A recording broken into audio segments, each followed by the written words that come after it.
Welcome to Icons of the Dragon Ball community, where I gather together the biggest and brightest legends, and not necessarily legends, but you know what I mean. People who I feel are important to the Dragon Ball community and have contributed in some way, in a positive way, of course. Joining me on this edition, it's a very, very huge honor to speak to this man who's been with us for many, many years. He was the original interpreter, translator, however word you want to use it, for Kanzenshuu EX prior to it being merged with Kanzentai to make Kanzenshuu. A man who did what all of you out there wish you could do, actually went to Japan and lived the life and learned the language, and he's joining us here to talk about his travels and his love for Dragon Ball. I'm so honored. And if that wasn't enough, he kind of looks like Billy Zane. So his alpha levels. Well, I don't know if I can live up to that introduction there. Everybody says that. Please welcome Julian, otherwise known as SaiaJedi on Twitter. How are you? Well, pretty good after that. You really know how to stroke a guy's ego. Good. Well, I like I said before we started recording, I do greatly respect you, like seriously, because I feel like, you know, because you and I are pretty close in age, and we kind of, I would assume that we kind of have a similar love for this series. But the fact that you did these things and accomplished these things and did so much for us, I just don't know how to thank you. Like for people who are listening to this who are younger, a vast majority of the translations on the Kanzenshuu website, the Toriyama interviews, the legitimate ones, were done by this man right here, along with Herms, of course. And it's so important to have these things because there's so much fake information out there about Toriyama, and there's so much information that people wouldn't even know if it wasn't for you going through the magazines, going through the Shonen Jumps, going through the full colors, and telling us what was actually being said. Yeah, and actually it's kind of a hobby of mine, going through old copies of Jump through places. For example, when I was living in Osaka, I'd actually be able to go out to, there's two locations of a store called Mandarake, which specializes in old issues of magazines like Jump, and also keeping an eye on things like Yahoo Auctions, just to try and find these really old, obscure issues of magazines from sometimes before I was born that have these ephemeral interviews that haven't been reproduced anywhere else, just because I think it needs to be part of the public record. Agreed. And Kanzenshoo's there too, I guess, kind of like you said, like the Hall of Records, like everything's there, you know? Right. We kind of feel like, as our tagline says, we cover anything and everything, and we kind of see it as our mission to document as much as we possibly can. I don't know if that's I don't know if that's a possible thing, if it's a doable goal, but we certainly try. It's hard because, you know, I mean, there's always stuff coming out. I mean, there's always, you've got your Dragon Ball Super, you've got your manga and anime, you've got your heroes, you've got your other video games. There's just, I almost feel like sometimes, you know, I'm a content creator. I would probably say Kanzenshuu also content creators. We're all kind of overwhelmed because, especially now with the return of Dragon Ball, you got a couple of years there where everything was like, okay, let's catch up to some of this old stuff. And then boom, Battle of Gods, and then boom, Resurrection. And then, no, give us a break. But it's so much fun. Yeah, it's fun going along for the ride. But as you said, you know, we're drinking from the fire hose over here. It was, for a time, it felt like, you know, maybe documenting what was out there was something reasonable that we might be able to do within a few years. And then, yeah, it's coming back in a big way, and there's all this new stuff out here. And hey, here's another spin-off, and you get a spin-off, and you get a spin-off. Here's another video game, and a movie, and a TV series, and okay, I'm going to go sit over here for a minute. It's like, I remember somebody once said Kanzenshuu should add Dr. Slump. And as much as I would love that, because there's so many mysteries about Dr. Slump that I feel people wouldn't understand unless they were culturally open to understanding, because a lot of the jokes are puns and things like that. Yeah. It would be great, but I also feel like it would be just an impossible task right now. Well, yeah, I mean, Dr. Slump has the advantage, I guess you could call it, of that there's comparatively less material and that it's relatively not as popular. so it's actually easier to obtain certain parts of it without having to pay out the nose. But again, you still have the entirety of the comic, which was out there in Jump. Although I did manage to actually document all of Toriyama's Jump comments through several days running spent at the prefectural library out in Osaka. And that's actually something I've already translated. It's not up on the site because Mike and Heath insist on trying to shoehorn the things that I do in some way as connected back to Dragon Ball. But right. It's even there, it's got the entirety of the manga. There's one TV show that's over 200 episodes. There's another TV show that's almost 100 episodes. There's 2 novels, including the original serialization in a magazine called Shosetsu Junior, which was the predecessor to Cobalt. And then there's just all this other stuff, especially back in the heyday, like 1981, 82, and early 83.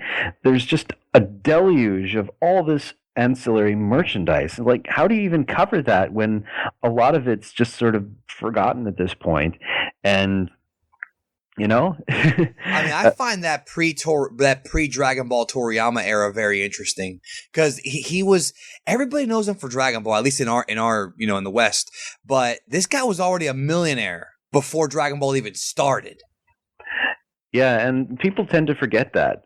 But you can really actually tell much more plainly what a lot of the influences are in Dr. Slump, because he's not trying to, I don't know if he's not trying to put his own spin on them or disguise them in a way, but you've got your Westerns, you got your sci-fi movies, you got your Dirty Harry, you've got Gundam and Star Wars and Jackie Chan, and everything just sort of comes in as is. Like, okay, I can see where all of his ideas have come from. I love it. That actually is a big reason why I even love Dragon Ball. Like, most recently we were talking about the Future Trunks stuff, and we were talking about the, the Trunks Mai flashback and how it was so reminiscent of Terminator. Like, obviously the Dragon Ball story is, obviously the Trunks story is based on or inspired by Terminator. Yes. I mean, Trunks' hairstyle comes from, in no small part, to John Connor in Terminator 2. I'm just throwing that out there. Yeah. Just the undercut with the part and the long hair, that's so early 90s, it hurts. I was waiting for that scene when his dog died. Hey Mom, where's Wolfie? Why is he barking? Wolfie's fine, honey. Wolfie's fine. But sadly Cell never did that. No. That's too bad. Let's talk about you. All right, let's talk about the man Julian, okay? Let's talk about you, the man. All right. I want to get to know you, all right? And I want the world to know. So, I am a man, yes. Yes, very much so, brother. Don't even get me started. How did you because you did a lot. Okay, I got to figure out how to start this. Okay, when you were younger, was Dragon Ball your first exposure to Japanese culture, or was there something prior to it, like a Voltron, Godzilla, Super Sentai, or was it Dragon Ball? Like, what were your initial introductions to the series and to Japanese culture? Well, in terms of Japan, I actually kind of have to say, apart from the odd, like, Godzilla dub that was on the Sci-Fi Channel at odd hours of the night when I should have been sleeping, my main exposure to Japanese culture prior to really getting into Dragon Ball was probably this unit that we had in 3rd grade, where they kind of went out of their way to have us really delve into like the culture and the lifestyle of another country, and the one that they chose was Japan. Really? And we had to make groups and like learn about different parts of like Japanese life and culture, and things like the bullet trains and the national diet, and we had to present them, and we were introduced to things like green tea, which I remember finding drinking that right now, man, right here. Yes, although my 3rd grade self found it disgusting, and I'm still living that down, and getting sort of, I guess, like an interview almost with an exchange student who had been to Japan, having stories about being the only foreigner in her school, and she was almost like a celebrity because it was the early 90s or even the 80s, I think, when she went, which is, I mean, it's almost as removed from us now as like the 1950s was from people at the time. It's Wow, weird to that think big about, amount. but yeah, I mean, that was the bubble era back then. But even so, I guess it sort of planted the seed in the back of my mind somewhere. And fast forward, even though Well, the let me last ask. VCR was recently rolled off the assembly line, I think. I still got mine, but I was gonna ask you. Okay? So that was the first seed. Now, did you always kind of want to go? Were you as a kid? All right, let's go back to when you were a kid, growing up in the 80s and 90s. Were you always wanting to travel there, or was that completely out of the question, or was it something you kind of wanted to do after that experience?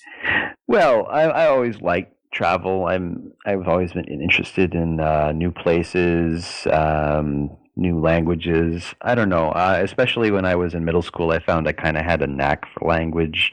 I ended up taking both French and Spanish in high school simply because I could. Really?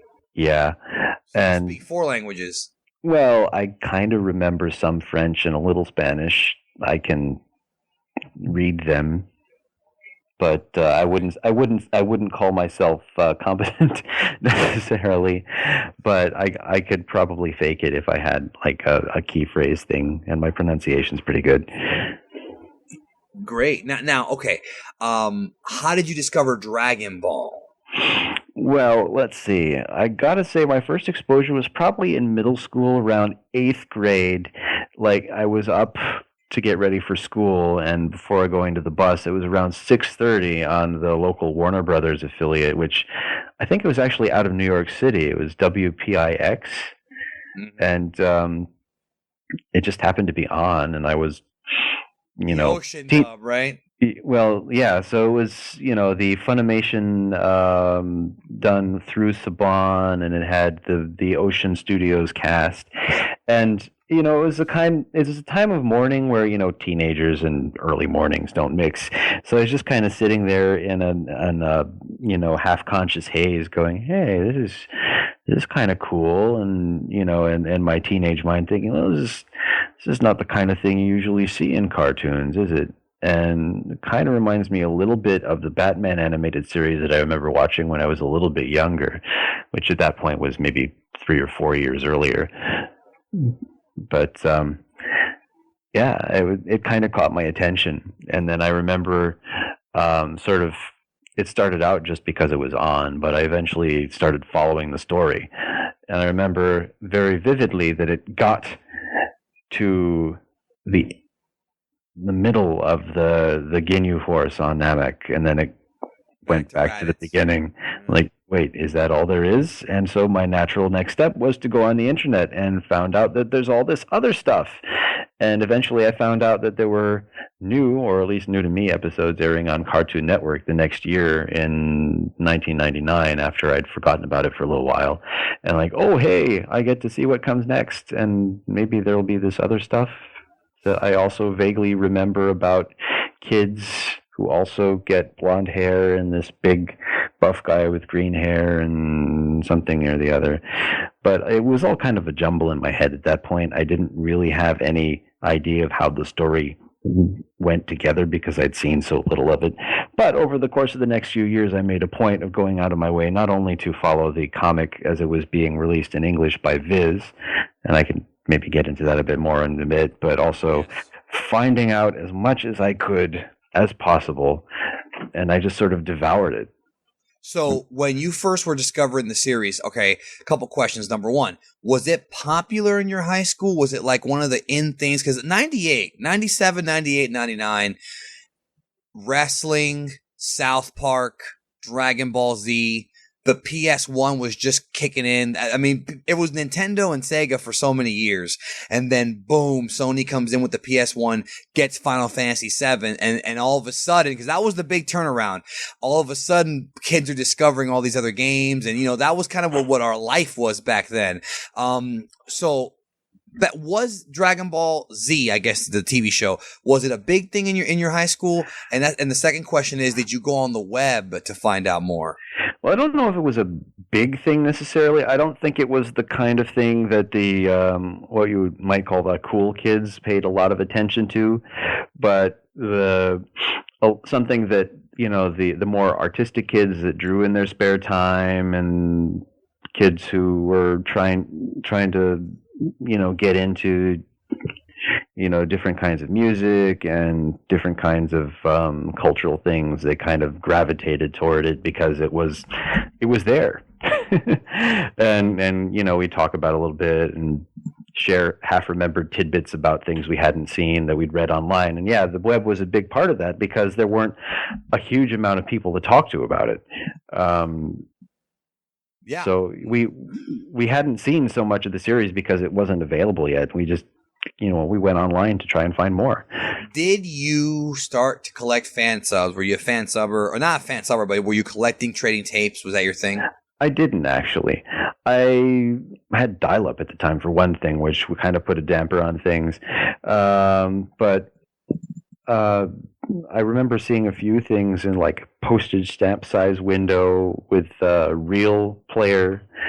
Remember Real Player? Of course, we talked about it so many times, man. Those little 10 megabyte boosts. I was telling Ryan the other day, dude, I watched the entire Kid Buu fight in 10 meg files in like slideshows as to how badly the frame rate was. It was horrible, but that's all we had.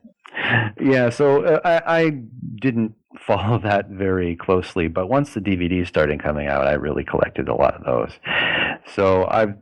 But more to the point, I kind of, because I'd become so frustrated with things like the censorship that I knew was a part of the English dub and the changes that I knew were out there, partly because of things like the website DBZ Uncensored, I just kind of out of my own spite decided to learn Japanese and be able to read it in Japanese. So you're telling me, okay, good. I'm glad you brought that up. Okay, so you're telling me that rather than get things subtitled, you were like, screw it, I'm going to learn the language. Well, go straight to the source. But crazy. It was. And I didn't actually start learning the language in earnest for a few more years. But in the meantime, I was pretty active in the fan scene and constantly being humbled by people who knew more than I did because I was still a teenager and running my mouth. And wait a minute, who are we talking about here? Well, Mike, for one. Curtis Hoffman?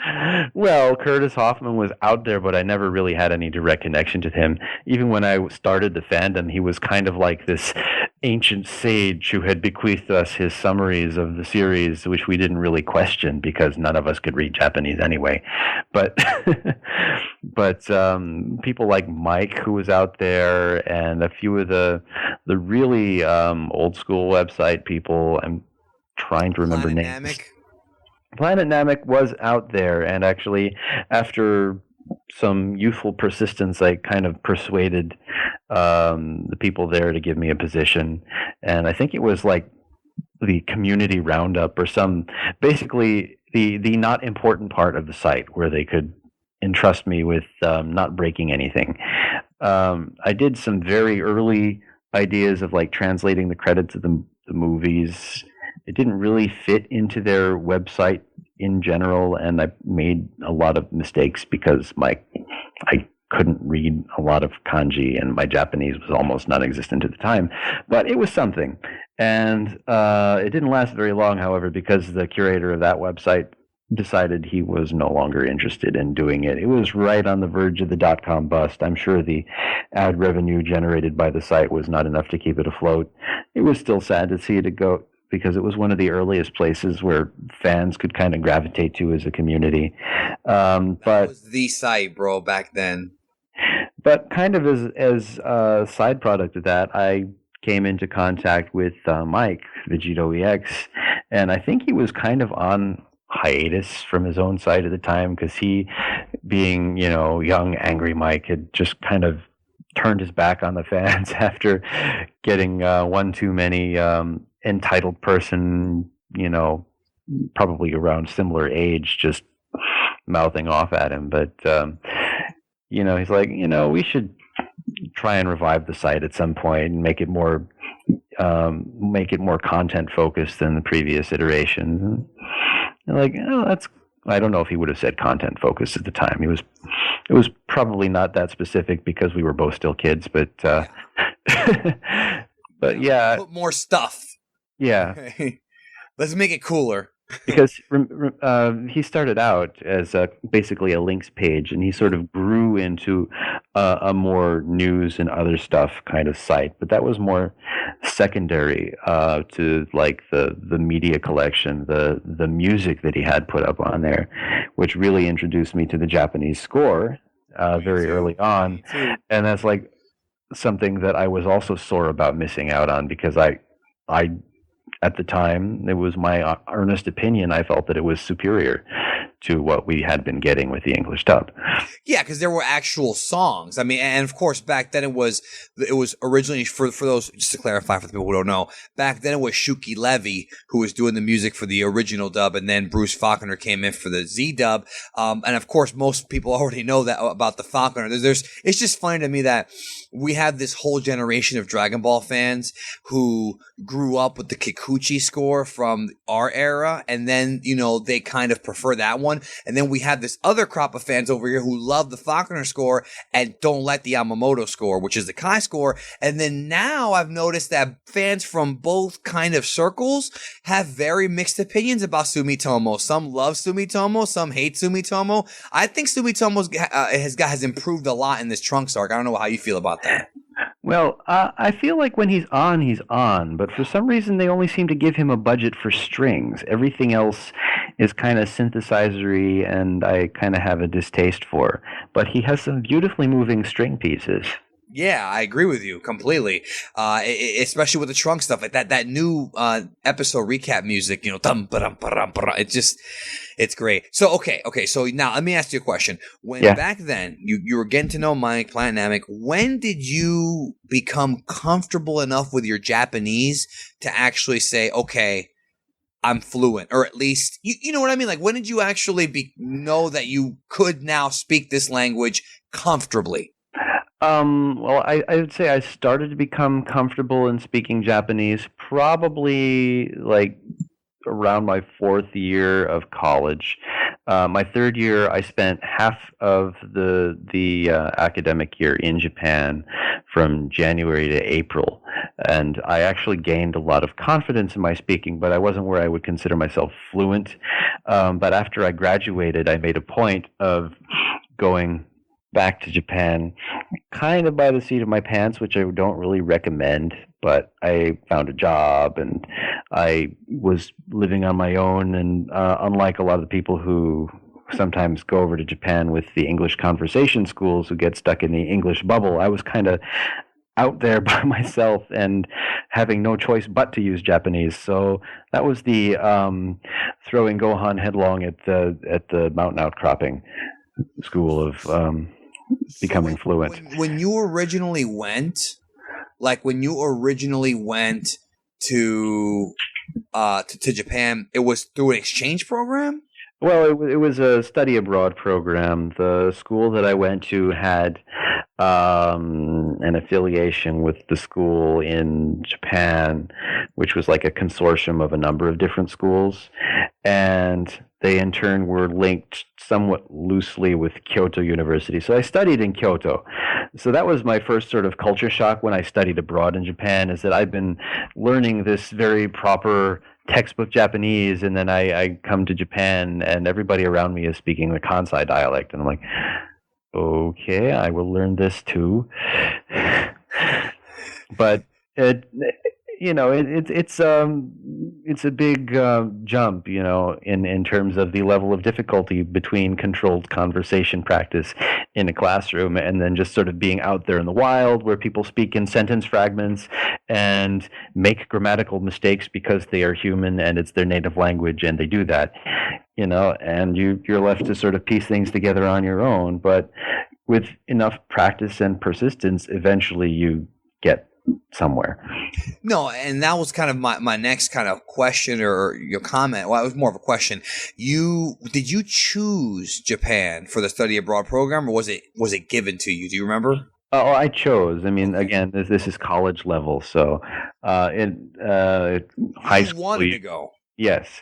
Okay. So, and it was, arranged with the approval of my Japanese professors who would have not allowed me to go if they felt that my Japanese level was not significant enough after 2.5 years.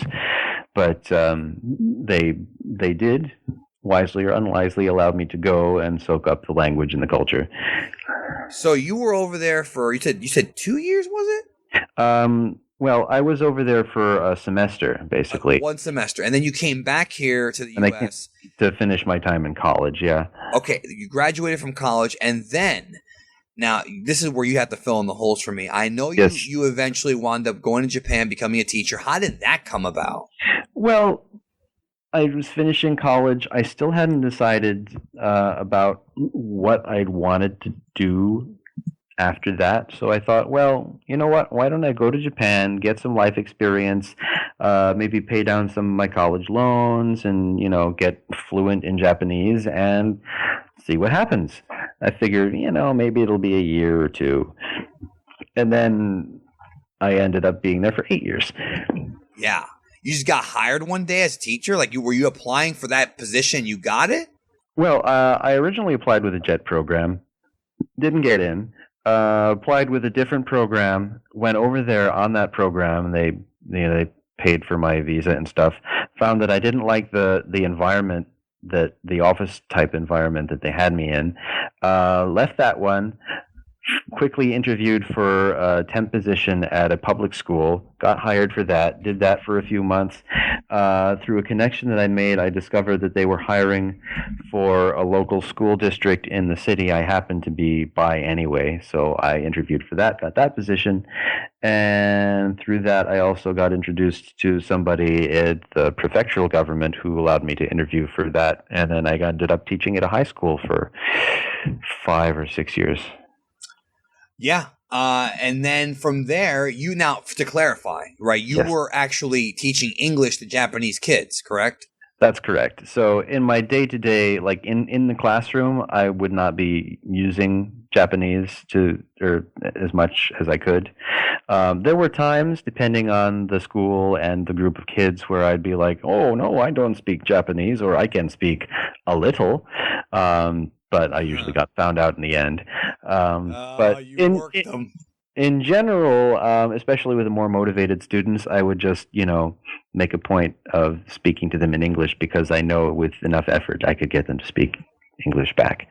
But it was fun. It was a lot of you really get a feel for the sort of the daily rhythms of life in Japan, and also why the sort of high school tropes seem so prevalent in every form of Japanese media, like TV dramas and comics and whatnot, because it seems to leave an impression on everybody who goes through it, and there's sadness and triumphs and disappointment and all these other sorts of things playing out before your eyes, and one part of you is just shaking your head and going, teenagers, and the other part is thinking, oh, I feel for them. I really do. Now, I want to get back to the culture here in a moment, but first I wanted to ask you about you hooking up with Mike for Kanzenshuu EX. So he was taking a hiatus. You had left Planet Namek. We're going back to before you went to Japan. Yeah. How did you end up becoming his, I guess, quote, partner? I guess you could say. I don't really remember that well anymore, but I talked to him through email a few times, and he seemed like a pretty cool guy, and I don't think my judgment was incorrect. And I guess we just sort of started working together. I remember really in the early days, I think it was 2003-ish that we rebooted the site, but I was just getting into college, and using my student discount, I bought Macromedia. Was it? Yeah, I think it was Dreamweaver. Dreamweaver, oh boy. Yeah, and that was quite the experience. Sometimes it's easier just to alter the raw HTML. I mean, when I found out that Heath built the entire website from scratch, I was like, oh, it just the memories of HTML are just, Yeah, there are echoes of that in Kanzenshuu. Like there's still places that have hard-coded tables and things that these are really syntax no-nos, but we have them in there as a vestige of it would be way too much work to try and get these dynamic and up to spec. Maybe someday in the far future, when we're up to HTML 6 or 7 and CSS, I don't know, 5, but not yet. Right. Maybe when all that stuff is automated. So when you went to Japan, was Mike kind of, or yourself too, were you guys kind of excited because you were able to pick up on things quicker because it's Japan, of course? Or was it a concern, or was it more like, okay, now not only are you going to Japan, but because you have this Kanzenshuu EX website, now you can bring something new to the table because now you actually are there and you can see things before we get it, obviously. I'm pretty sure you were the one. Were you not the one who actually told everybody about the Kanzenban before anybody else knew, and people were like, wait a minute, really? Wasn't that you who told them? Yeah, and actually I was still in the U.S. at that point, but there was somebody posted a picture. It was probably an actual scan because that's before most people had cell phone cameras, from Weekly Shonen Jump, and I very carefully translated it, somehow getting the information right with my limited Japanese at the time. So it was what, 2000, it was like mid 2002, so I would have still been in high school, but I was sort of teaching myself as I went along. And I knew hiragana and katakana and some kanji and a vague understanding of like the most basic grammatical patterns at that point. Yeah, I've heard kanji's the hardest one because it's a combination of symbols versus just the katakana, which is like the core language. Well, it's basically this entire separate, Alphabet, right? well, it's not even an alphabet. It's an entire thing of characters, and there are thousands upon thousands. You can learn as many as you want, and there's still going to be more. Nobody knows all of them. Not even like university professors who have passed like the highest level of the kanji kente, the kanji exam that you can take in Japan. There's still more out there. That's crazy. Yeah, but yeah, it's crazy. Even then, it was straightforward enough that I was able to translate it, and I think it was like, has nobody else reported on this? Seriously? Because this is kind of big news. That's kind of important. Yeah, the perfect release. And yeah, and I really cut my teeth on that. I learned how to order things from Amazon Japan through the Japanese, very carefully translating the things as I went, so I knew how to do it. My parents were very, very kind about actually allowing me to buy these things and paying shipping, because I got all 34 volumes that way. The shipping is a bitch. Yeah, and I sort of forced myself to go through the series. And at the time, I understood maybe 25% or a little less of what was going on in Japanese.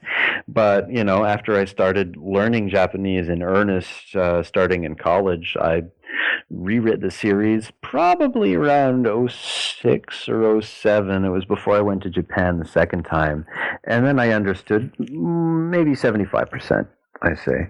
What about now? Now things have changed because, it's no secret. You started a family over there. Let me ask you about that. When you started your family, when you first met your now wife, did it help you with your Japanese, or by then were you already fluent, good to go? I know enough.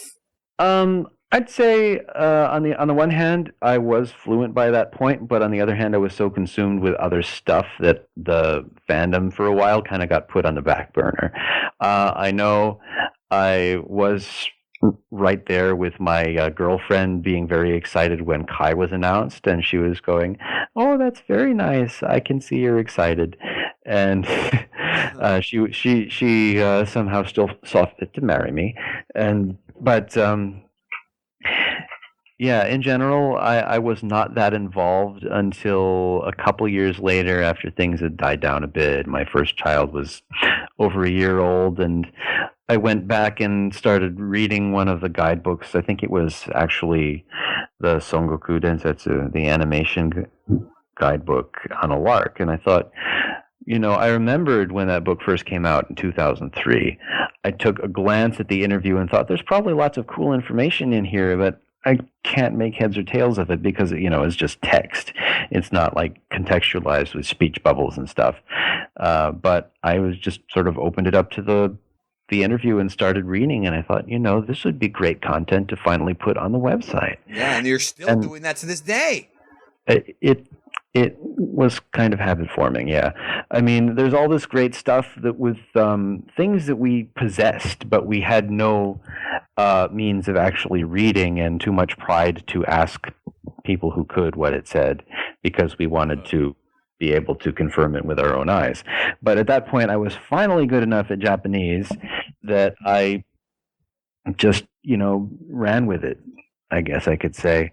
I remember very distinctly with the Dragon Ball Kanzenban, every odd volume came out with this little booklet, which had a tribute image and a little essay from a then current author who would tell about how they were influenced by the series. Yeah, like Akira or one of those guys, right? Yeah, he was the very first one. And yes. the first 10 got reprinted in one of the Kanzenban guidebooks, but the rest were kind of thrown away for whatever reason. But I remember with Kanzenshuu EX, my Japanese wasn't that good, so I just put the images up and called it Other Artists Draw Dragon Ball. But then when we were doing Kanzenshuu and launching that in 2012, I thought, you know what, I'd better go back and actually translate the essays that go with them, because they go hand in hand. And yeah, so I actually did that, and so they can be found under the Dragon Ball Children heading somewhere in there in our translation section. The downside of getting so many translations is that it's gotten pretty unwieldy. Heath has done some great work with coding where we've, done some tags, and it's very dynamic. It'll bring out anything that's tagged with specific terms if you click on the term. But even then, it's just so much stuff that we need to maybe divide it up more you almost need like a search engine, right? Right, or maybe separate pages or something. It's the relatively low level of searchability is one of my constant pains, especially when I'm trying to link back to something when I'm either posting something on the website or on a forum somewhere. Okay, this is what he said here, and I'm like, okay, where is it? I know it's here. Where is it? I know. A lot of people have told me that. They've said, I love Kanzenshuu, but there's so much stuff. And I always tell them, I say, look, just go to every page. Go to every page. Like, I just tell them, like, go to the translate, because I'll tell you the story. I was at my girlfriend's house right around 2013 or 2012, right when you guys started really doing this. And I spent one night on my tablet going through every single translation you did. Start to finish, just soaking up the information. I tell all the fans out there, all the Dragon Ball fans, if you want all this information, it's there. Just soak it up. Just soak it. But I see your point. It still would be easier to find. Catalog. Yeah, and it's I don't know. It's to me at least, it's habit forming, and I've found that really what really drew my attention more than things like story and characters and in-universe information was stuff like production, behind the scenes, the author and the voice actors in their own words talking about their experience, and that's fascinating to me, and it kind of puts me at this odd spot where there's these people going on and on and on about strength debates, and I'm over here going, oh, look, the author is talking about one of his influences, and people are like, what? It's the community. It's just how it is. Like, everybody obviously, I've tried to unite the community because we're all fans and we all should care about each other. That's hard to do because it's everybody's got their own preference. Some people like this, this English dub or that English dub, or the Mexican Spanish dub, or the Spanish dub, or their own personal version that they remember. Kai, yeah. Oh, that makes things more complicated. Yeah. One thing that you're right about, though, one thing I like, for example, I'll give you an example. I did a video called "The Themes of Dragon Ball," where I went into the thematic elements Toriyama used, like the passing of the torch that we see that constantly in the series. Things that are kind of on a deeper level. And then I did another video within the same week, I think, How Strong is King Cold? Now think about this for a minute. The video How Strong is King Cold was just a discussion with me and my friend about this character that appeared in like one chapter, maybe two chapters, I think 4 episodes of the series. And the video that did the How Strong is King Cold did 3 times the amount of views as of a one-note character that never returned than the theme of the series. And I was like, yeah, I know what people want. And it's weird because I'm on your boat. I care a lot about like Toriyama's influences and what he was thinking when he was writing the series, like the Derek Padula books talk about. But a lot of the fans just want the want to hear about how strong certain people are. I mean, what do you want me to tell you? It's just how they are. Yeah, it's I can understand the appeal of that to some extent, but especially reading the author in his own words, he's always so disarmingly casual about the stuff that he does. And it's clear from reading that he wasn't thinking about it in any kind of systematic fashion. It's just whatever worked in the moment. But people run with it. And he himself is sort of mystified by it, like, well, I don't know. I just wanted to make people happy, and it's not whatever worked, Yeah, and it's not even an American exclusive thing. It's an international audience that feels that way. I actually wanted to ask you about that. Do you think that the fan base, Dragon Ball fans, should familiarize themselves more with Toriyama? Because I feel like if they understood Toriyama, and of course, I've never met Toriyama. Maybe you have and aren't going to talk about it, but we know enough. I wish. Right? Well, you translated enough. You have interpreted so much stuff throughout the years that we kind of know how he works. He just does things for fun. And I think if people took that approach more, they wouldn't. And I'm okay with having, like, for example, like I have a buddy of mine who does videos who always breaks down Dragon Ball into a science. But remember, it's Dragon Ball. It's science. It's not science. It's science. It's no different than Doctor Who or X-Men. All right. Why does the X gene exist? Because it does. Exactly. And I think if more people just kind of relaxed a little bit and looked at it more from that perspective, they wouldn't get so caught up in having flame wars over which transformation is stronger, the GT one or the Super one. Or they'll sit there and they'll say what is and isn't canon. Let me ask you about the canon thing, bro. I get your thoughts on this. The canon, okay? I don't understand why in our community people are so obsessed with canon, whereas with X-Men, with Walking Dead, it's clearly established. You have the Walking Dead comic, you have the Walking Dead TV series, 2 different, quote, canons. X-Men, you got the X-Men 90s cartoon, you got the X-Men Evolution cartoon, you got the X-Men Wolverine cartoon, you got the X-Men movies, you got the X-Men comics. There's all these different, quote, canons, but for some reason in our community, people want a definitive canon, and I'm thinking there is no definitive canon because nothing in fiction has a definitive canon. Almost. I mean, it is kind of a side effect of that, but it's also because I think the comic and the animation, nothing is completely separate from the other, and they kind of go together, and in times they kind of don't, and they contradict each other, but that's partly because of the way that it was written as a weekly serial. I mean, as much as people want to think that he planned everything out meticulously like Eiichiro Oda does, going back to One Piece, but no, that's not Toriyama's thing. He was always in the moment, and he did not generally go back and look at things that he'd previously written, so he sometimes, some would say often, contradicted himself. And the TV show added a layer on top of that because they had no idea what he was going to be writing in the future. A, because he didn't know either, and B, because they couldn't read the future. But it's hard to do anything, and if you're going to try and make anything coherent, you inherently have to ignore certain things and accept other things, regardless of the inherent contradictions. Yeah, and it's funny, too, because one thing I picked up from all the interviews you've translated, and I would like to talk to you about this because I feel like you would have a better insight than I would, is Toriyama, okay?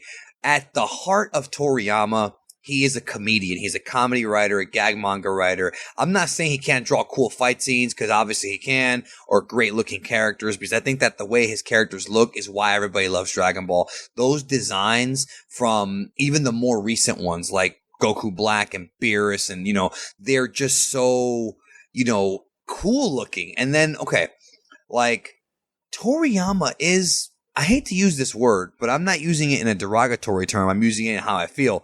He pretty much is a troll. He does things like, look at Frieza. First form. Second form, he's like a Satan. Third form, he's an alien from the Ridley Scott movie, his favorite movie. And then fourth form, he's a little freaking like gray alien that probes people, and then look at Boo. You've got the fat Boo. You've got the somewhat muscular Boo. Then you've got the little runt Boo. He always does things purposely to screw with people, man. Well, exactly. And it's like he says, he wants to deliberately go against expectations. People are expecting a big, strong guy. Okay, I'll give him the little guy who's actually really strong. People don't want Vegeta to die. Okay, I'll kill him. Things like that. Dude, people were bitching about the supposed leak of Black having pink hair. And I'm like, that's freaking Toriyama. Of course he's going to have pink hair. Like, that fits in a weird way, Well, it's definitely the way he thinks. And he's, if you could call the grand theory that unifies him, he likes doing things that he personally considers funny. He likes things that work from a design sense, and he likes doing things that go against expectations. And he has a heap of expectations, and at this point, going against expectations is something kind of you expect from him. There you go. Does that make sense? You're expecting to go against expectations. Right. Yeah. And now, did you pick up on that from reading the Toriyama interviews, or did you know that before you even did that? Like, was this something that was just kind of inherently part of how he writes, I guess? Well, it's something I guess was kind of in the back of my head, but I didn't really think about it consciously until going through his interviews. And he's like, yeah, well, I do that all the time. It's the same reason I always have these people come out in pairs so they can talk to each other instead of just doing, exposition to nobody in particular, and always having a big guy and a little guy so they're easy to tell apart even when they're drawn really small. All these little things, you can tell where his head is at. The storytelling aspect is something that I think he really got drilled into him from his first editor, Torishima, who was always very big on, show, don't tell, don't have anything that doesn't need to be there. That kind of aspect, which he was constantly straining against, especially early on in Dr. Slump, but I think he eventually took to heart, especially as Dragon Ball went on. And just always the design focus.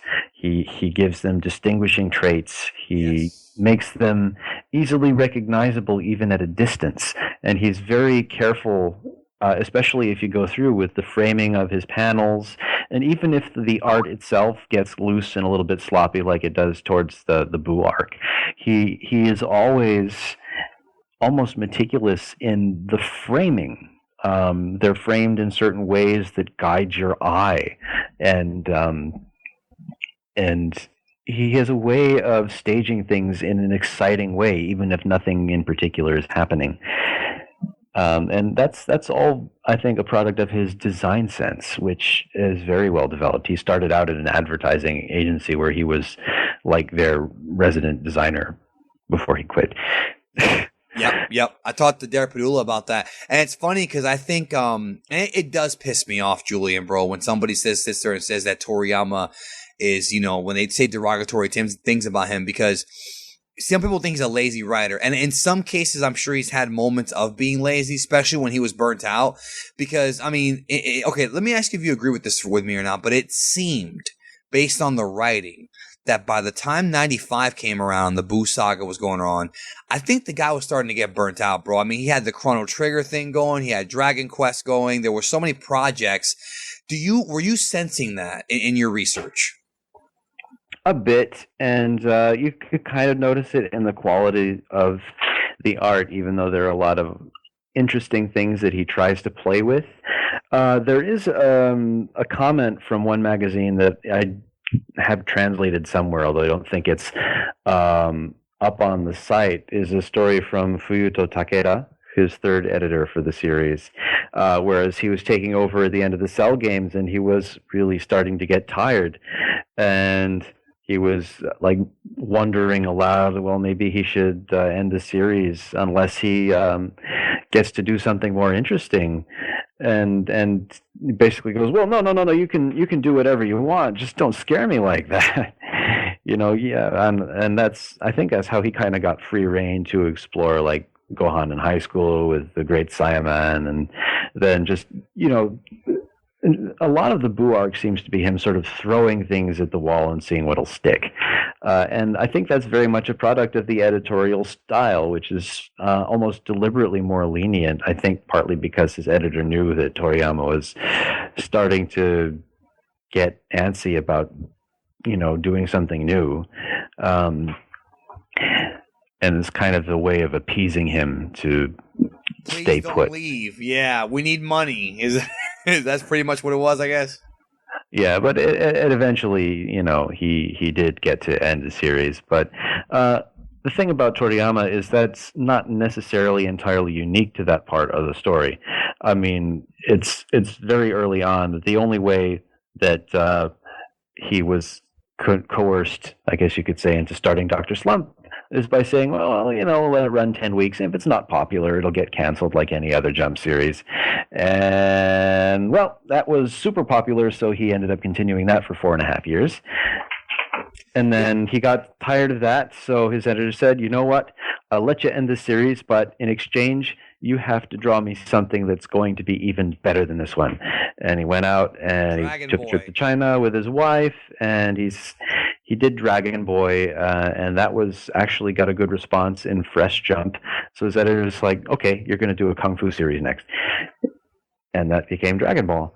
And that was super popular. Actually, it kind of wasn't at first, but especially, I mean, you got to find that it's the editor who's doing the talking in these things, but it kind of feels like, well, the main character didn't stand out, which is actually something the author did deliberately, and there were too many cast members all at once, and they didn't really have any kind of dynamic between each other.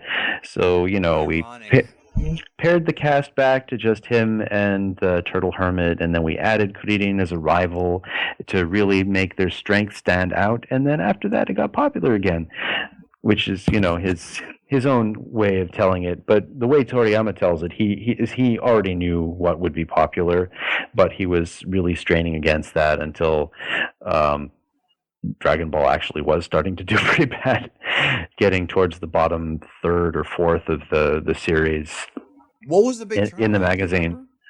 Well, it hit. If you work back roughly 8 issues from their placement in the table of contents minus color issues, which are always at the top, you can kind of figure their placement for 8 weeks prior in the popularity polls, and by that you can determine that the very first chapter of the training arc, where the original arc had ended and nobody really knew where it was going, was like 12th out of 16 series at the time. Or was it 15? And it works its way back up slowly during that arc, and it reaches number 1. I think it's during the 21st Budokai. I can't remember the exact chapter. I think it might have been... People were wanting that tournament. They wanted the Tenkaichi Budokai, It might have been the one where it was Kuririn versus Bacterian, but don't quote me on that because I don't have my notes in front of me right now. But anyway, it was that quick. It went from towards the bottom to like number 1. And as the series continued, it just kept getting up towards the top. And so basically, Toriyama had found a winning formula, and he ran with it as far as he could. Yeah, and that was the whole reason I asked about how he was. I felt, just like you said, based on that, I think he was starting to kind of get tired. And then, of course, 17 years off, and then he comes back with, well, he helped write the first draft for the Yo Son Goku special, and obviously we know that. Now, when you were in Japan, yeah, you went after the Dragon Ball boom. But how well was Dragon Ball received over there in comparison to here? Was there still kind of a following, or was it just kind of yesterday's news? Like, oh, that's something people watched 10 years ago type thing? Well, people my age and a little bit older, your Peking Ducks and those people, they have a special place in their heart for it from when they were kids. There are some people who are still very big fans. And there was a time for a few months where I was subbing in at an elementary school, and the kids knew what it was. And they found out that I was a fan, so I was a cool teacher, I suppose. Of course. In the eyes of elementary schoolers. And that's why they gravitate towards you, because you liked shonen, essentially, right? Right. So, I'd be the essential cool older brother, I guess, teacher for a male elementary schooler in Japan. But it was very much that sort of thing. People come at it from different ways. Obviously, the nostalgia bit was very big, but things just sort of kept growing while I was in Japan. I mean, Kai came on air, and the Dragon Ball Heroes video game made its debut and made a big impression, bigger than Kai did, to be honest. But Kai, people watched it on TV, but nobody really felt the urge to go out and grab Kai branded merchandise, because it, as much as it was a re-edited version of the series, it was still Dragon Ball at its heart. And that stuff had already been out there for decades by that point. Yeah, and they had releases back then. I mean, they had the singles out after the Dragon boxes. It was like, it was just like, whatever. I mean, I think Kai kind of got similar treatment here, except it's kind of weird, man, because you were talking about how when we were younger, you watched the Ocean dub, and I'm calling it that just because it's the easiest way to recognize it. And then you got done with Raccoon, and then the series started over again. It's a mind fuck to me, right? That there are kids now who watch Kai, and they get done with Cell, and then they go on the internet, and they're like, wait a minute, there's another story after Cell? Wait a minute, there's another movie? Wait a minute, there's a series in Japan? Like, it's almost like the same thing that we went through. It's like the same thing. Like, there's more. History repeats. Right? It's just, but I'm not going to lie to you. It does kind of bother me that these kids are growing up with Dragon Ball Z Kai, as they call it here, and they haven't gone back to, well, I'm sure the ones who really care did go back, but obviously it's being shown out of order because you got to start with Dragon Ball first. It was the first half of the story. How important to you is it for a fan of this series to read the manga? Like, do you think it's crucial? I think it is very, I don't know if important is the right word, but I think it's kind of an essential thing. For one thing, it's, even in English, it's kind of the closest thing we have to the series straight through with as much consistency as possible. I have some unkind words for the censorship, as I did back when I was in high school and drafting a petition, which at least for a time seemed successful in getting Viz's attention and getting them to relent, although they later went back and recensored everything anyway. Yeah. But even in spite of those things, it's still a great way to just be able to go through the series and really get a feel basically for the author's own art and his own brand of storytelling, where the English dub in the English-speaking countries really has no unifying consistency. It's maybe more consistent than it used to be, but there's Dragon Ball with most the Funimation cast and the original Japanese music and English dubbed versions of the themes, and then you have Z, which is replacement background music, and then most of the same cast but slightly different, And then you have Kai, which has the same background music as used in Japan, with again the Funimation cast, but slightly different people in some places. Although it's better than the Z dub, but again, it's a different experience again. Yeah, and you don't so have to watch anything dubbed because you speak the language. Well, that's true. So it's all these. Sorry. No, it's all good. I'm sorry. I understand a foreign language. It's cool that you can do that though, because you don't have to wait. You just watch it raw and I get it. Yes. So my sense of spite back then actually paid off. I guess that's what I really wanted to say. I'm not sure that's a lesson I really want to impart, but yeah, it's so inconsistent across all the different animated things. It's much easier to just sit down with the comic and read through. No, I agree. Now, okay, you recently returned to the United States. Yes. I wanted to ask you, what were the circumstances behind that? You had your teaching gig going. Did that just kind of end? Like, how'd you end up back over here? Well, I just felt like it was kind of growing stale. I wanted to finally move on to graduate school, and I'm working on applying to that. So it's, I was ready to take the next step in my life, and as much as my wife is going, no, you got a steady gig. Why don't you just keep going? I'm like, well, yeah, but I got a wife and 2 kids, and I'd kind of like to, get a better job in the future that's, where I don't constantly have to listen to the opinions of other teachers who I'm forced to work with, So as much as I enjoyed the experience, it was in some ways very limiting. And I was also wanting to get my kids to be able to have full exposure to English so they'd be able to become fluent. So there was a lot of factors that went into that, but it was such a headache. After going through the process of getting a green card for my wife, I can totally understand people who immigrate illegally. That's a quote right there, bro. That's a quote. That is it. And I'm not even going to get to I don't care who you're voting for, but that's funny. People who give all this crap about illegal immigration, and just think, you know what? Try the legal path, and then tell me what you think. It's a pain in the ass. Yeah. That it is. So you wind up back over here. I wanted to ask you, culture shock wise. Now you seem like kind of an open-minded guy, kind of a laid-back guy.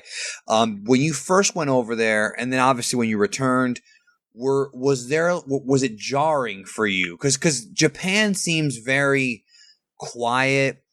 They have things that we don't have here, like cigarettes in vending machines and these wacky sodas that I've never seen before, 8,800 flavors of Kit Kats.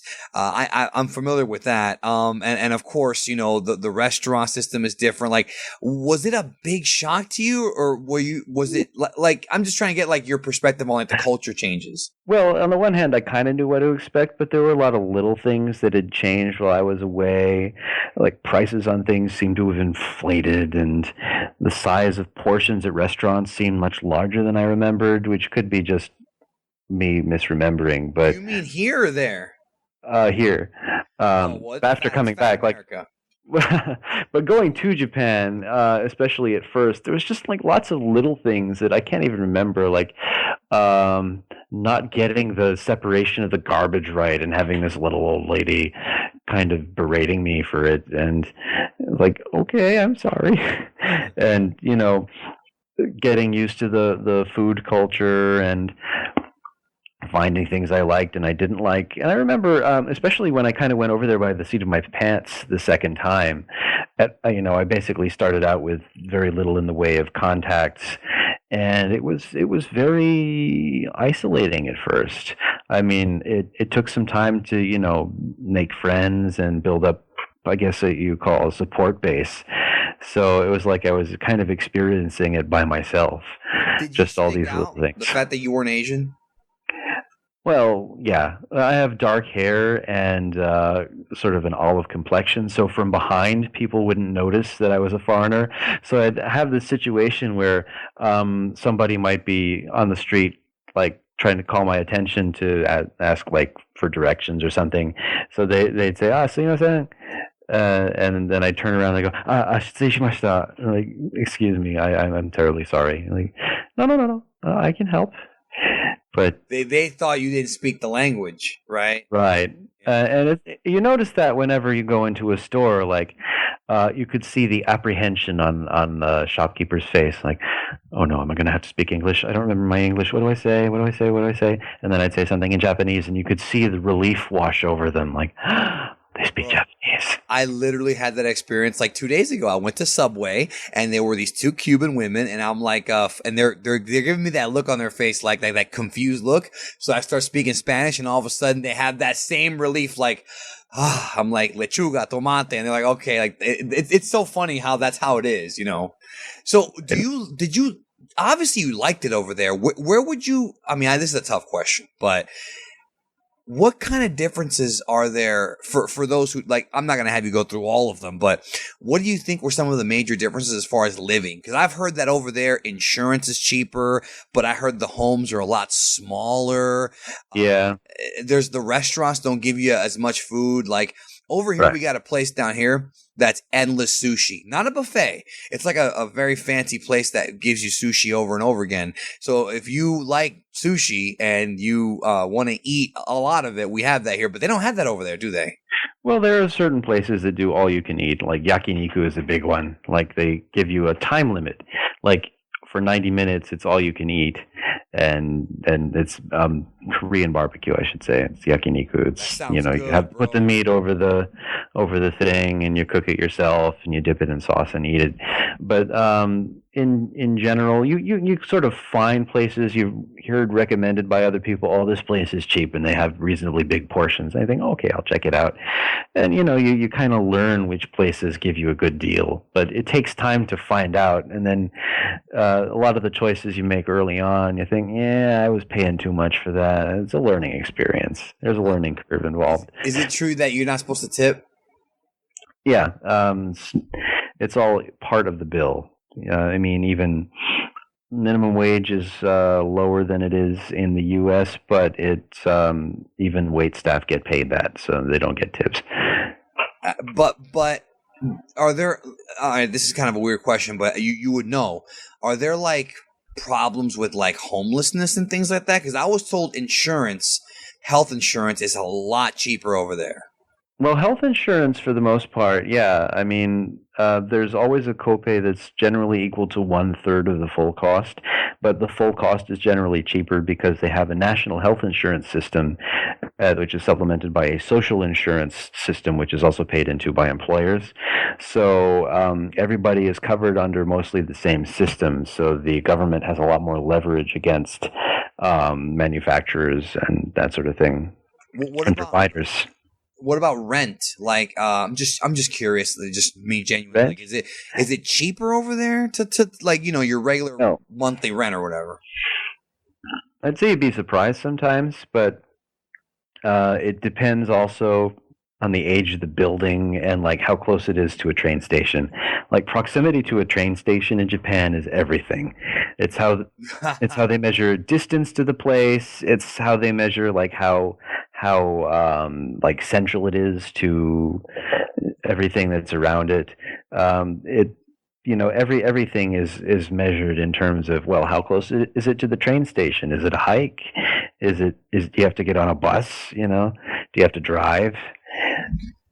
But and over there, the trains are more prevalent than here. I mean, unless you're in like New York, New Jersey, right? You know, most people use their cars. Right. I mean, in the U.S., most of the passenger railroads went bankrupt in the 50s and 60s, and well, they kind of just, you know, either they tore up the tracks or they just do freight nowadays. But in Japan, it's, I think, partly because of the population density, but also just partly out of practicality, that more people take the train and they prefer to take the train, and as a result, they're also held to a higher standard. You know, they're much more punctual and reliable. You don't have those mystery timetable changes where I remember Mike telling a story when he was on a train on the Northeast Corridor, and he said, well, this train is now bound for different station, and it's now an express. So he had to sit on the train, which was not going to stop at his station, even though it was not originally, or was going to stop at a station originally. It's like, what? You don't do that to the passengers, you know? If there's a problem, well, let people off at the next station and then continue on. But they don't have as many of those problems in Japan, I feel like, because they take public transportation more seriously. That's the way I've always perceived it. It's just a different culture. It's just different. Like, and I think that us as a community, all of us, everybody watching this, needs to understand that it is a different culture, and certain things happen over there because it's a different culture. Now, you coming back here, you mentioned that you wanted to continue your education. Just out of curiosity, what's your major going to be? Because are you going to be a Dragon Ball historian? Like, what is your major? Well, that would be my hobby, but I'm actually currently looking at both international relations and also a bit in linguistics. I'd say I'm leaning towards international relations. So you want to be an interpreter, pretty much, right? Well, not necessarily an interpreter, but involved in, going between people from different countries and sort of trying to be the lubrication that makes everything move. The lubrication, that's interesting. The social lubricant, the linguistic lubricant, how to make things work together instead of creating friction that leads to things like wars and whatnot. Well, that's been in the news lately too. So let's back to Dragon Ball here. You came back, and now that you're back, Dragon Ball is also back. But you did to go see Resurrection F, correct, over there? I did. It was like the last thing I did. Like, it was catch the midnight premiere when it officially opened, and that was like 2 days before we left the country.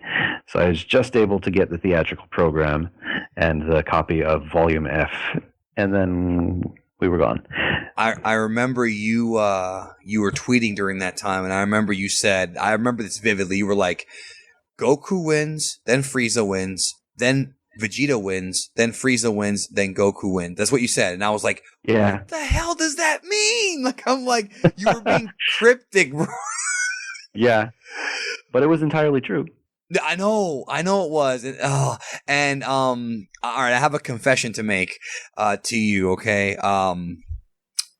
About a week before Super was announced, I was looking at your tweets, and you were tweeting back and forth with someone, I don't remember who because it was a year and a half ago, about a new series. And I texted my friend, I have evidence of this, I have the text to prove it, and I go, there might be a new Dragon Ball series coming, but I'm not sure. And then boom, like a week later it was announced. Do you remember this? I don't. I remember you were tweeting. It was somebody in Japanese. I had to use Google Translate because I didn't know you back then. I wasn't going to hit you up and say, "Hey, what does this mean?" But it was a public tweet. It wasn't a private message. And you said something about a new series with. My mind is drawing a blank. So I could have taken the cheap route and said, hey, there's a new series coming. And that could have told everybody, I predicted the new series. I didn't do it, but I'm saying it was just funny that you had tweeted that out. Like literally, I think it was literally 3 days before Super was officially announced. Yeah, I think there was chatter in the Japanese fans that I was kind of catching on to, and I think I may have been tweeting various people, although I don't really remember what I would have said. I just remember you saying something like, there's a new series, and then somebody responded, yeah, blah, blah, blah, Toriyama and some director. It wasn't Yamamura, it was another director. I don't think it was Chioka either. I don't remember. But it was just funny how I had seen that, again, a year and a half ago. And then we got Super. So what do you think about this Dragon Ball Renaissance? Like, what has it done for you as a fan and also as a hobbyist of translation? Like, are you happy that the series is now back? Or are you just stressful? Or what do you think? Well, I'm sort of passively enjoying it as just another fan, although I do have that ever-growing sense of dread that it's just going to add extra material to my translation backlog, which is already a mountain. I'm pretty much set for probably the next decade, and the amount of stuff that I could sit there and translate that I do in my free time when I have the energy, but that I have to do it, pace, because I can't stay up all night because the next day I need to take my children to these places and this and that. So you're very hard to get a hold of. Yes, well, that's partly because I also don't pay enough attention to my private messages. So I'm going along and think, wait, there's a number next to that box. Maybe I should take a look and see what people have been saying to me. Right. So, all right, we're gonna wrap it up here in a minute. Thank you again for being on. It's so much fun to talk to you. It really is a pleasure. I wanted to ask you. Now, we're closing up here. What do you think? Okay, like you said that you might go back to Japan. You said that before you went off the air. Like you were mentioning that you prefer you don't. Okay, where would you prefer to live? I know you said that you wish there was a mystery like middle country, but what is it about Japan that? And I'm talking about you, not your family. Obviously, you have to take into account what they think, but I mean like you individually. In Universe 6, if you were single, where would you live? How about that? I suppose Japan. You like it more than here? Well, I'd say there's a lot of ways there's things that are more convenient, and things generally, especially in public, people tend to display a modicum of common courtesy that is sometimes absent over here. It's a shock dealing with shopkeepers in the U.S. because you're so used to like these shopkeepers who basically go out of their way to do everything for you. In Japan, you come back and you're talking to the cashier at the airport, and they go, "Is that all?" Like, yes. Can I check out? That'll be $30. Okay. Oh, people tend to be more rude here, you think? Honestly? Well, it tends to feel that way. I mean, I don't think people go out of their way to be rude most of the time, but I think people don't necessarily pay enough attention to how they come across, and there's, I don't know, like a certain level of common courtesy that I feel like is absent sometimes.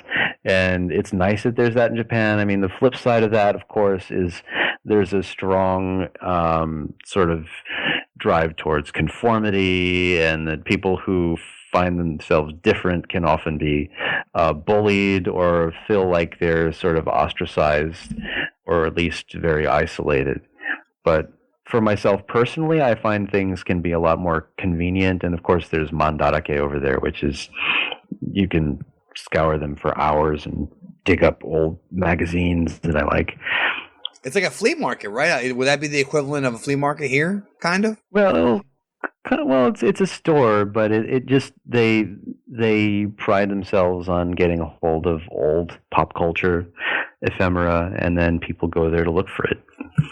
And yeah, that sounds pretty cool. And so, like old, like 80s stuff, you're saying, pretty much. Like a throwback. Well, yeah, 50s through early. Well, I suppose even into modern stuff they have some of as well. But the big thing is probably 70s and 80s is their focus. Maybe 90s too.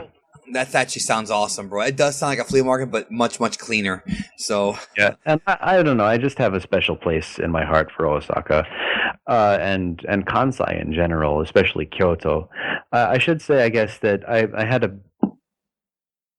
It's kind of too much information and not really relevant, but I had a bad breakup when I was studying abroad with a Japanese girl, with a girlfriend back in the U.S. Oh wow! Trust me, I want to know all about your love life. And I feel like as a result, I kind of imprinted on Japan instead. I fell in love with Japan as my rebound, and I'm still in love with Japan.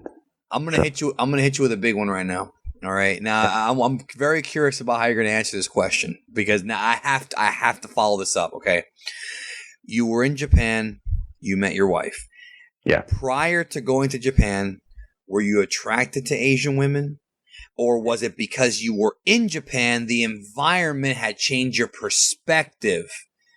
Does that make sense? Well, I don't think I went out of my way. I mean, the fact is that I was living in Japan, and the people there happened to be Japanese, so those That's what people I I was asking. interacted with. Yeah. So that's that's how I met my wife. I didn't pursue my wife because of her nationality or her appearance. I met her and we hit it off. So yeah. Yeah, and that was kind of what I was asking because I was, I often wonder, if, I don't know, hypothetically, if somebody were trapped in like, I don't know, not trapped, I'm using a bad word here, but let's say you wound up studying abroad in like Africa. You might end up with an African wife because of the fact that everybody there is African, so to speak. Because there's a little conversation I had with my friend about this, and I was just kind of wondering like what your perspective was because you were there for so long. You know what I mean? Right. You were there for 8 years, you said. Yeah. Yeah. So yeah, I mean, naturally, you can't meet people who aren't there. So. No, I understand that. Japanese women are beautiful, anyways, man. So there's trust me. I love it. All right, so two more questions, then we'll get out of here. First one, what do you, as a fan of Dragon Ball, what are you most interested in when it comes to the series? Because earlier we talked about how it's not really about the power. What do you think draws you in? Is it the comedy? Is it the characters? And then my second question is, why do you think this series is so damn popular worldwide? What is it about this show and this manga that put it so far ahead of other similar shonen stuff? Because I think other than Godzilla and Pokemon, there's nothing bigger internationally than Dragon Ball. I can't think of anything. Yes, well, it's one of the big things, certainly. I mean, there are things that are bigger in Japan, like, say, Anpanman or Sazae-san, which don't really register at all outside of the country. I mean, but that's neither here nor there. But as for what makes me interested in the series, I mean, at first, I think it was just because it was something I really hadn't seen before in my own limited range of experience. But right now, I'd say it's a combination of the humor and the characters and the really well done action. And I think that's part of why it's as popular. I think maybe the popularity maybe weighs down more on the action side of things, although I enjoy everything for what it is.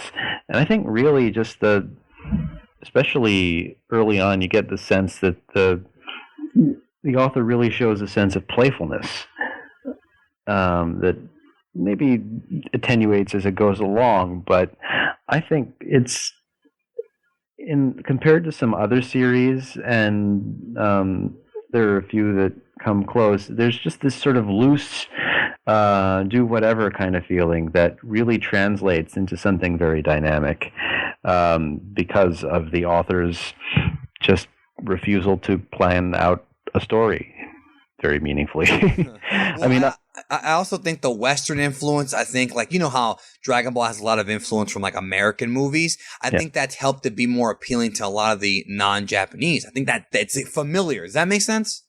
Well, I don't know if it's entirely that, and certainly there's as much of an influence from like Chinese kung fu movies as anything else, but certainly Toriyama himself has admitted being influenced very heavily by American movies, just things that he watched growing up, and action and westerns and war movies and sci-fi. Just it all gets kind of thrown into a blender and spit back out in a new form.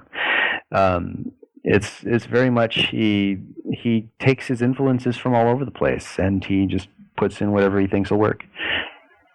How long do you think this thing can go for, bro? Like, I talked to AJ about this. Dragon Ball Super is such a machine right now.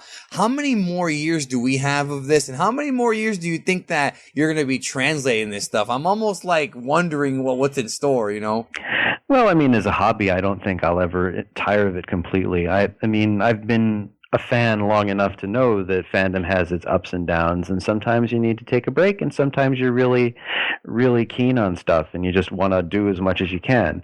But I think I'll be, translating stuff here and there for the foreseeable future, at the very least. As for the series itself, I have no idea. I was pretty close to considering it all done with probably 6 or 7 years ago, and then Kai came along. So never counted out completely. I mean, certainly the Japanese animation industry is fond of rebooting things when they want. Just something popped up in my feed about Tiger Mask, which is the old wrestling comic and series. About Japanese wrestling, bro. Yep. So apparently there's going to be a new Tiger Mask series, and that's from decades ago. So I mean, if not a continuation as things go along, I certainly wouldn't rule out like a reboot or something. Did you ever watch Japanese wrestling? Not a lot. I've seen a lot more sumo because my father-in-law is a big fan of it.